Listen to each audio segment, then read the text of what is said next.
আমি ইয়াশিকা, আর আপনারা শুনছেন স্টোরি টেলিং উইথ ইয়াশিকা। গল্পটিকে সঠিকভাবে উপভোগ করতে ইয়ারফোন ব্যবহার করুন। এই গল্পের সব চরিত্র এবং ঘটনাবলী কাল্পনিক। জীবিত বা মৃত কোনো ব্যক্তির সাথে মিল থেকে থাকলে তা নিতান্তই কাকতালীয়। আর হ্যাঁ, গল্পটি যদি আপনাদের ভালো লাগে তাহলে গল্পটিতে একটি লাইক কমেন্ট করে দেবেন, আর স্টোরি টেলিং উইথ ইয়াশিকাতে একটা সাবস্ক্রাইব করে বেল আইকনটি প্রেস করবেন।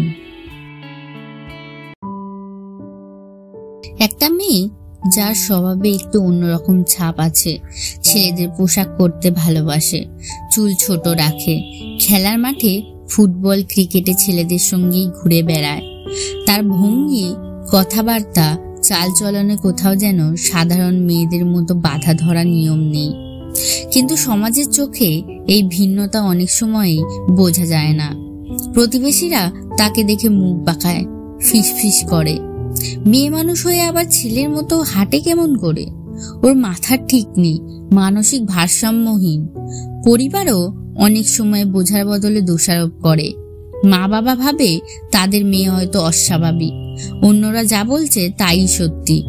অথচ আসল সত্যি হলো ও শুধু নিজের মতো করে বাঁচতে চায়, নিজের পরিচয়কে নিজের মতো করে প্রকাশ করতে চায়।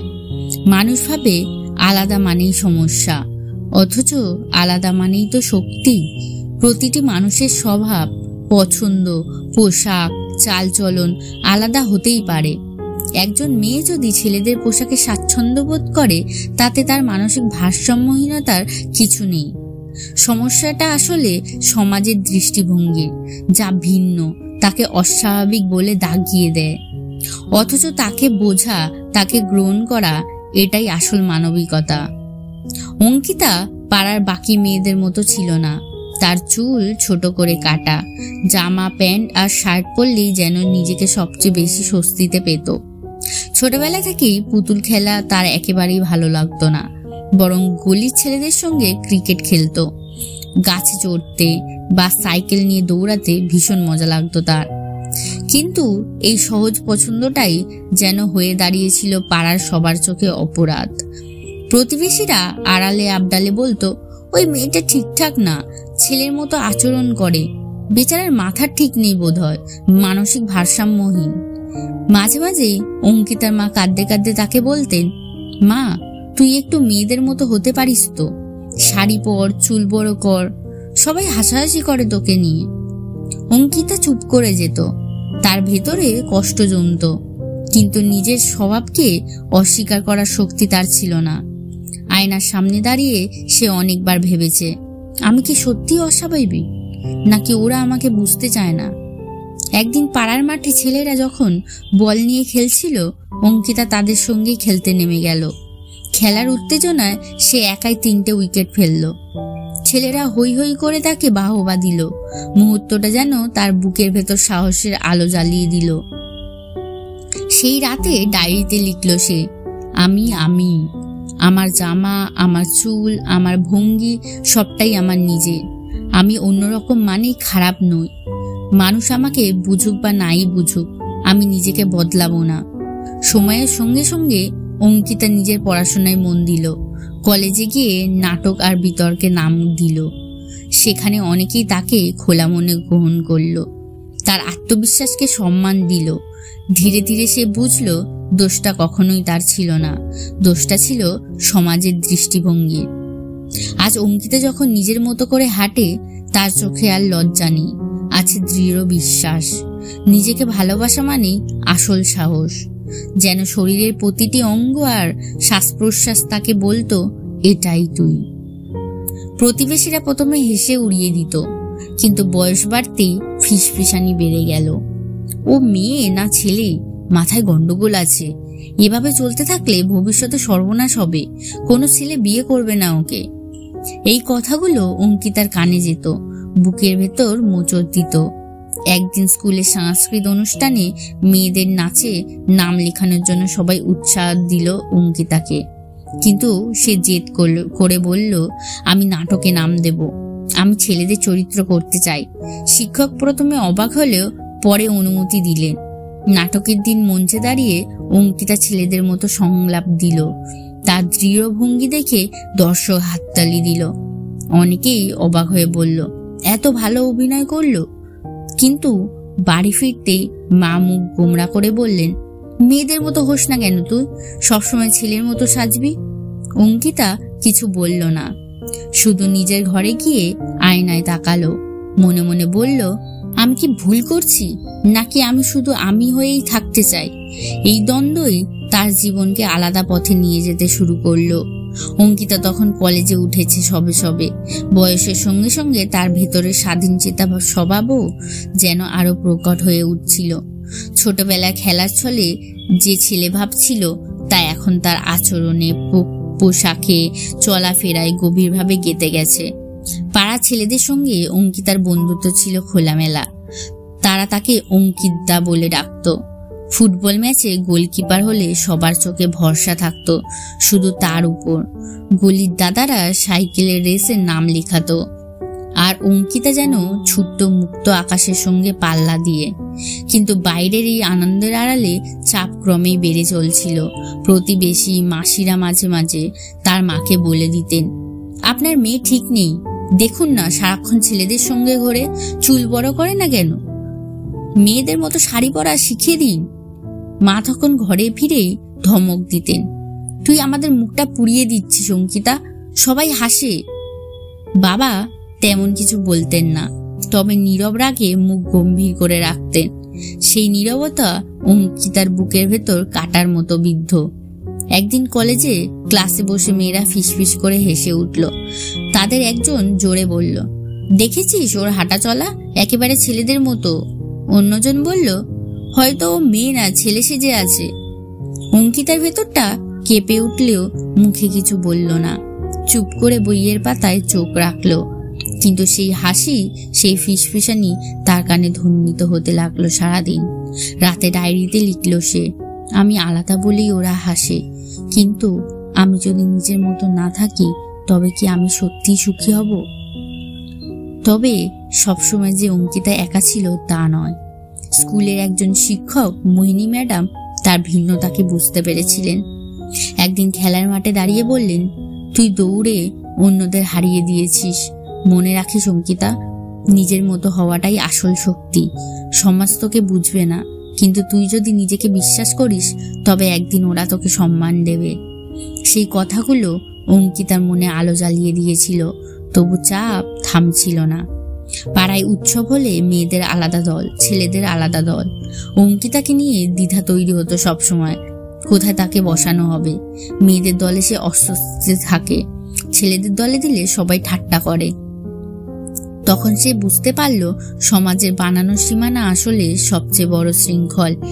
এক রাতে অঙ্কিতা আকাশের দিকে তাকিয়ে থাকলো। পূর্ণিমার আলোয় তার বুকের ভেতর দৃঢ়তা জন্ম নিল। সে ফিসফিস করে বলল, আমি কারোর ছাঁচে ফিট হব না, আমি আমিই থাকবো। এই দৃঢ়তা তখনও ছিল কেবল ভেতরের আওয়াজ। বাইরের পৃথিবী তাকে আরো অনেক পরীক্ষার মুখোমুখি দাঁড় করিয়ে দেয়, সে কথা তখনও সে জানতো না। কলেজের পড়াশোনা শেষ করে অঙ্কিতা ইউনিভার্সিটিতে ভর্তি হলো। নতুন পরিবেশ, নতুন মুখ, নতুন স্বপ্ন, সবকিছু মিলিয়ে যেন জীবনের একেবারে নতুন অধ্যায়। কিন্তু ভেতরের টানাপোড়েনটা কোথাও মুছে যায়নি। ইউনিভার্সিটির প্রথম দিনে যখন অঙ্কিতা প্যান্ট শার্ট পরে ক্লাসে ঢুকলো, কয়েকজন মেয়ের চোখে অবাক দৃষ্টি ফুটে উঠল। কেউ চাপা হেসে বলল, এটা কি ছেলের ড্রেস না? অন্যজন আবার ফিসফিস করে বলল, ওকে দেখে বোঝাই যায় অদ্ভুত। তবে ইউনিভার্সিটির পরিবেশ স্কুল কলেজের মতো একেবারেই কঠিন ছিল না। এখানে কিছু বন্ধু পেল যারা অঙ্কিতার ভিন্নতাকে বিচার না করে বরং স্বাভাবিকভাবে মেনে নিল। বিশেষ করে নিকিতা নামের এক বান্ধবী অঙ্কিতার খুব কাছের মানুষ হয়ে উঠল। নিকিতা একদিন ক্যাফেটেরিয়ায় বসে বলল, অঙ্কিতা, তুই অন্যরকম, আর সেটাই তোর সৌন্দর্য। সবাইকে একরকম হতে হবে কেন? এই কথাগুলো যেন অঙ্কিতার বুকের ভেতর আশ্বাস হয়ে বাঁচল। ক্লাসের শিক্ষকরা অঙ্কিতার মেধাকে চিনতে শুরু করলো। সে বিতর্ক প্রতিযোগিতায় নাম লেখালো, নাটকে অভিনয় করলো, আর কুইজে সবার থেকে এগিয়ে গেল। মঞ্চে দাঁড়িয়ে যখন নিজের যুক্তি রাখত তখন তার চোখে মুখে এক অদ্ভুত আত্মবিশ্বাস ফুটে উঠত। দর্শকরা হাততালি দিত, তবু আড়ালে আবডালে কটু মন্তব্য থামল না। কিছু ছেলে মাঝে মাঝে খোঁচা দিত, এই যে দাদা, শাড়ি পরবি কবে? কিছু মেয়ে ঠাট্টা করত, তোর বিয়ে হলে কোণে সাজবি না বর সাজবি? এইসব কথা শুনে অঙ্কিতার বুকের ভেতর ক্ষত তৈরি হতো। রাতে ঘরে ফিরে সে অনেক কাঁদত, কিন্তু ডায়েরি খুলে লিখত, আমাকে যদি কেউ না বোঝে তবে আমি নিজেকেই বোঝাবো, নিজের জন্যই বাঁচবো। একবার কলেজে বার্ষিক নাটক হলো।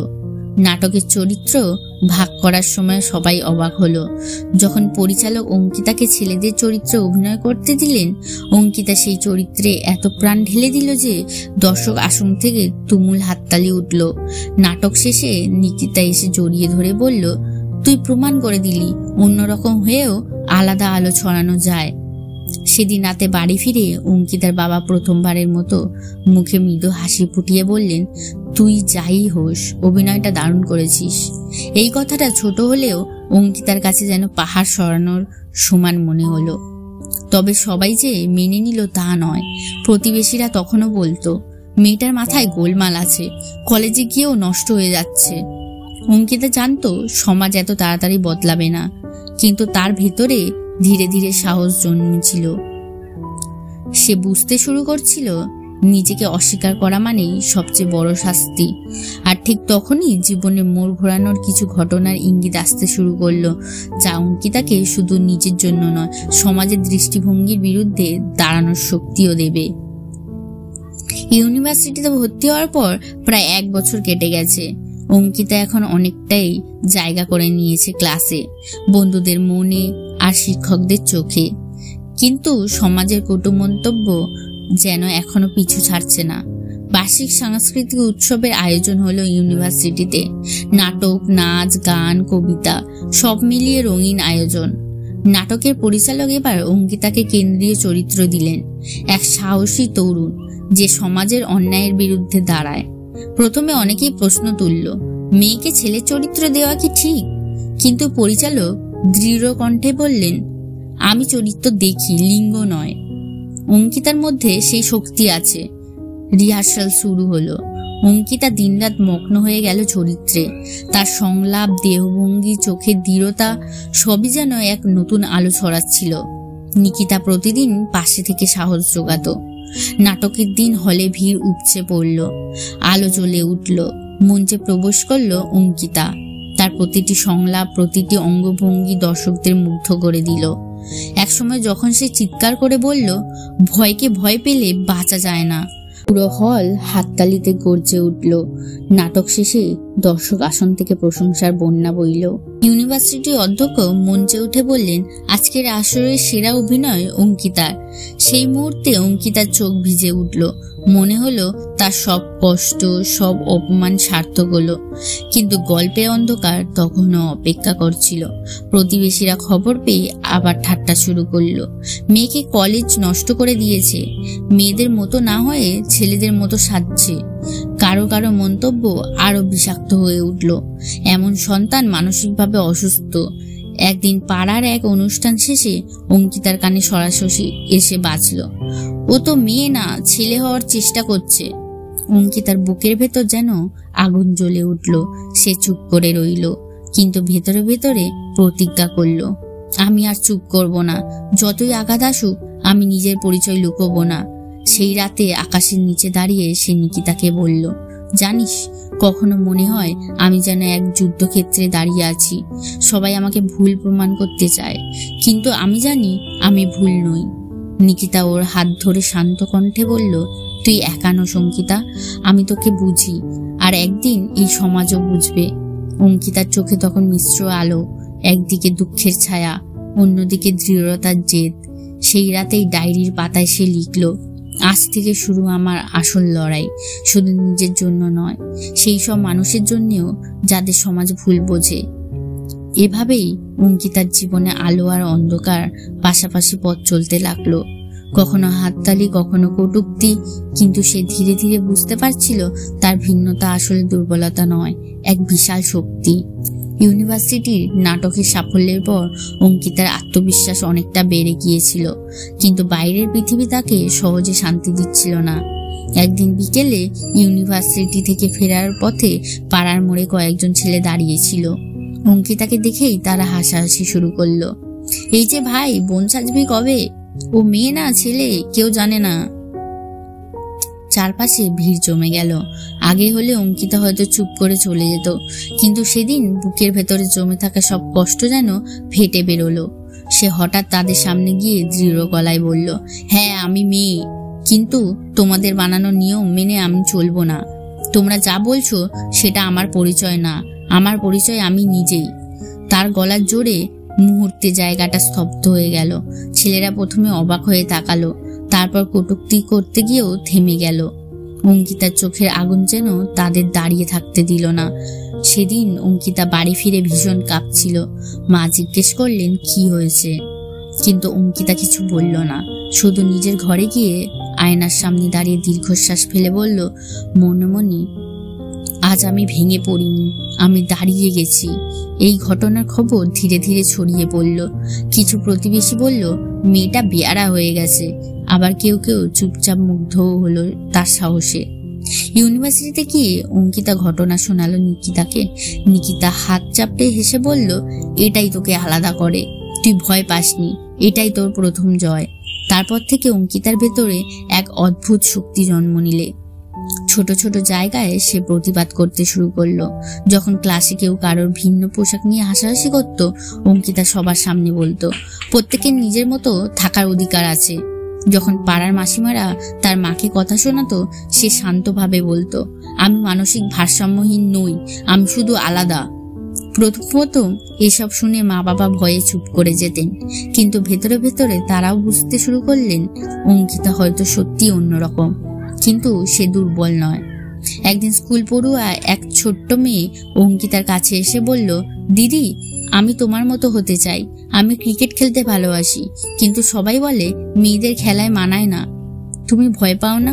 অঙ্কিতা মৃদু হেসে তার মাথায় হাত রেখে বলল, যা ভালোবাসিস সেটাই কর, ভয় পেলেই হারবি। সেদিন অঙ্কিতা বুঝলো তার সাহস শুধু তার নিজের জন্য নয়, অন্যদের কাছেও এক অন্যরকম আশার আলো।